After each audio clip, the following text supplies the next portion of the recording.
Okay, so just picture this for a second. You're sitting with someone who's at the very, very end of their life, and they lean in and they tell you a secret they've been holding on to for decades, a secret about what the world really was like when they were young. This isn't just some story, this is a piece of history that was almost completely wiped out. And that's where this all kicks off, not from some dusty old textbook, but from a last-minute deathbed confession. It's this promise of a history that wasn't just forgotten, but was, actively hidden.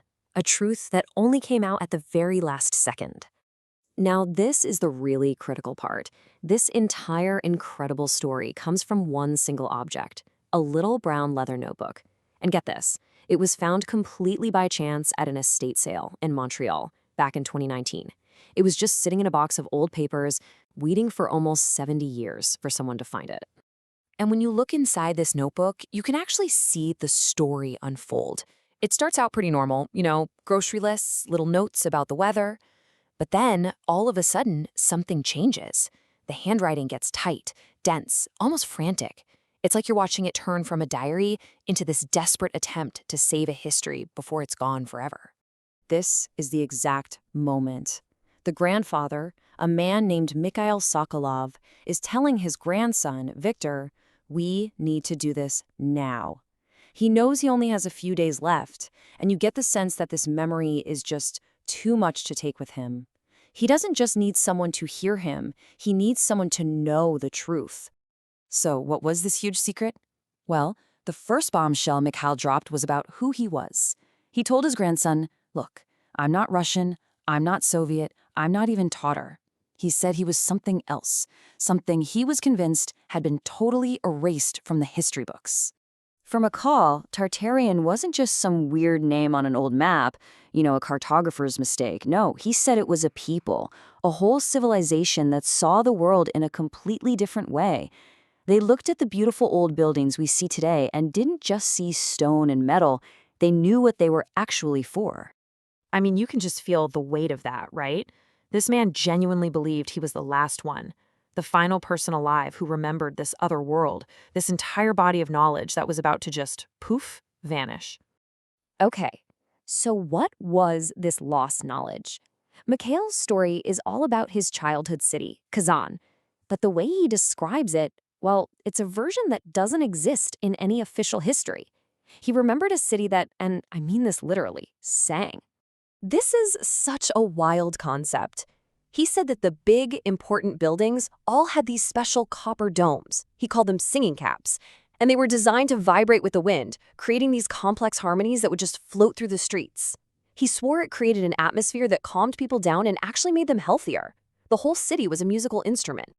And this is where you really see how deep their understanding went. They had a whole vocabulary for ideas we don't even have words for. For them, Krasnost wasn't just the color red.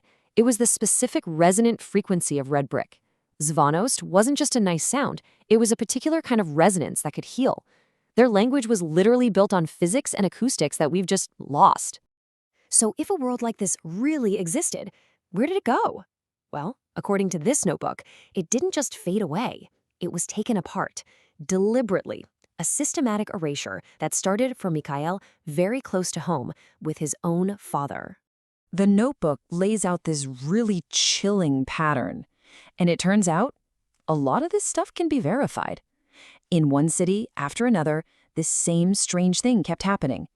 Anyone who talked about what the old buildings were for, a teacher, a writer, an engineer, even Mikhail's father with his technical drawings, they were silenced.